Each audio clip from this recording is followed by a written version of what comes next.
এই জবান দিয়ে আমরা মানুষের নাম বিকৃত করে ফেলি। বাবা নাম রেখেছে আব্দুস সালাম, বিকৃত করে বলে কিরে সালাইম্যা। বাবা নাম রেখেছে আবুল কালাম, কই কিরে কালাইম্যা বাদাইম্যা।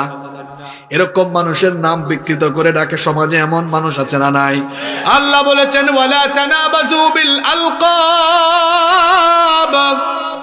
মন্দ নামে মানুষকে ডেকো না।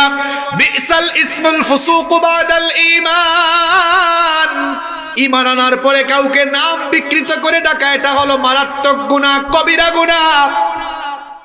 ফামান লাম ইয়াতুব, এই গুনাহ করে কেউ যদি তওবা না করে মারা যায়, ফাউলাইকা হুমুজ জালিমুন, সে জালেম হয়ে মরবে। কথাটা কার? আমরা জালেম হয়ে মরতে চাই না, মুমিন হয়ে মরতে চাই। আজকে যে গুনাহগুলোর কথা বললাম, এই গুনাহগুলো আমাদের সমাজে বিদ্যমান আছে না নাই? এই গুনাহগুলো যদি আমরা কমিয়ে ফেলতে পারি, আমাদের সমাজটা সুশৃঙ্খল হবে, সমাজের ভেতরে ভারসাম্য ফিরে আসবে, সমাজটা সুন্দর হবে, সমৃদ্ধ একটা সমাজ হবে। তার পাশাপাশি আমাদের জবানটাও হেফাজত হয়ে যাবে ইনশাআল্লাহ। 10 নম্বর হলো এই জবান দিয়ে আমরা মিথ্যা সাক্ষ্য দেই।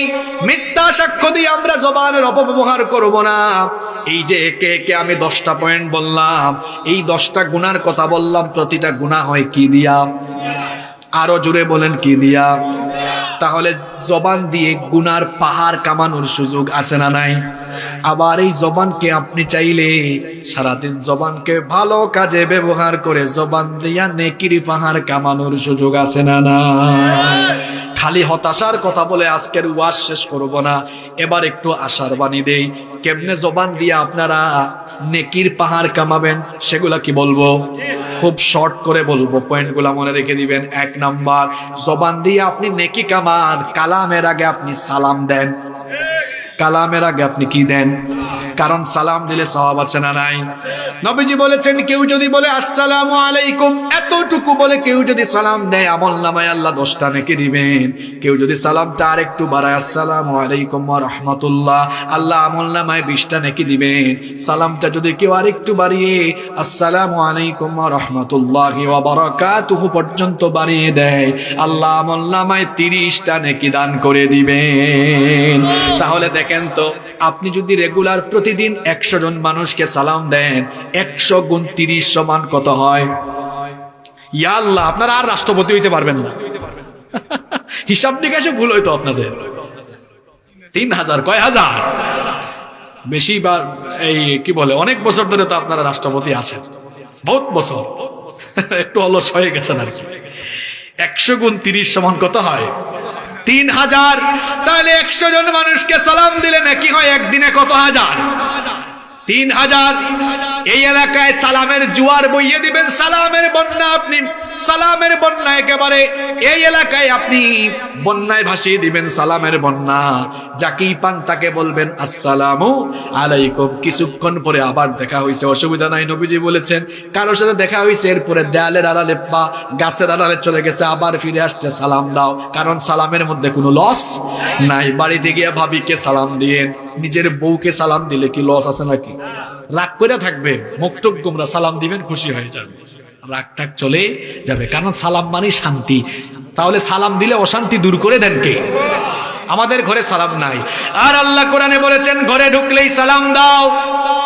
ফাইদা দাখালতুম বুয়ুতান ফাসাল্লিমু আলা আনফুসিকুম, ঘরের ভেতরে যখন তোমরা ঢুকবা তখন সালাম দিতে হবে। আদেশটা কার? এক ভাই একদিন আমারে কয়, হুজুর আমি তো সালাম দিয়া বিপদে পড়ে গেছি। কইলাম ভাই কি হয়েছে? কয় আমি কলিং বেল দিয়েছি, আমার বউ দরজা খুলেছে। আমি বললাম আসসালামু আলাইকুম। আমার বউ সালামের উত্তর দেয় না, কয় কি ঢং করো, আমারে তুমি চিনো না। আমরা ভাবছি সালাম শুধু স্পেসিফিক কিছু মানুষকে দেওয়া যায়। এজন্য দেখা যায় আমরা অনেক সময় ঊর্ধ্বতন হলে অধস্তনকে সালাম দিতে চাই না। এখানেও আমাদের পার্ট ভাব থাকে। আর নবীজি বলেছেন যে আগে সালাম দিয়ে দিবে সে অহংকার মুক্ত হয়ে যাবে। সুবহানাল্লাহ। আমি আমার ড্রাইভারকে সালাম দেই না, আমি আমার বাসার দারোয়ানকে সালাম দেই না, তার মানে আমার অন্তরের ভেতরে অহংকার। যদি আমি আমার চেয়ে নিম্ন পর্যায়ের মানুষকে সালাম দেই, তার মানে আমার অন্তরে অহংকার নাই, অন্তরটা ঠিক আছে। আমরা তো সালাম দিতে চাই না, খালি নিতে চাই। একটা ঘটনা আমার মনে পড়ে গেছে, বলবো? কষ্ট হচ্ছে না তো? এক চাচা যাচ্ছেন রাস্তা দিয়া, চৌরাস্তার মোড়ে কিছু যুবক দাঁড়িয়ে আছে। এখন যুবক ছেলেপেলেরা খেয়াল করে নেয়, চাচা তো ফায়ার, তোর বাপের নাম কি রে, তোর বাপ মা তোরে আদব কায়দা শেখান, অনেক কিছু শোনায় দিয়েছে। তো চাচা যদি ফায়ার না হয় ওই যুবকদেরকে বলতেন আসসালামু আলাইকুম, দেখতেন এই যুবকরা সালামের জবাব দিয়ে লজ্জা পাইতো এবং তারা মনে মনে ভাবতো, আহারে চাচা আমাদের বাবার বয়সী মানুষ সালাম দিয়ে দিয়েছেন। এই দুস্তিল্লাইলি ওয়ান নাসু নিয়াম, রাতের বেলা মানুষ যখন ঘুমায় তখন তাহাজ্জুদে দাঁড়াও, তাদখুলুল জান্নাতা বিসালাম, নিরাপদে আল্লাহর জান্নাতে ঢুকতে পারবা। তাহলে জবান দিয়ে আমরা নেকি কামানোর জন্য সারাদিন আমরা জবান দিয়ে কি করব? আরো জোরে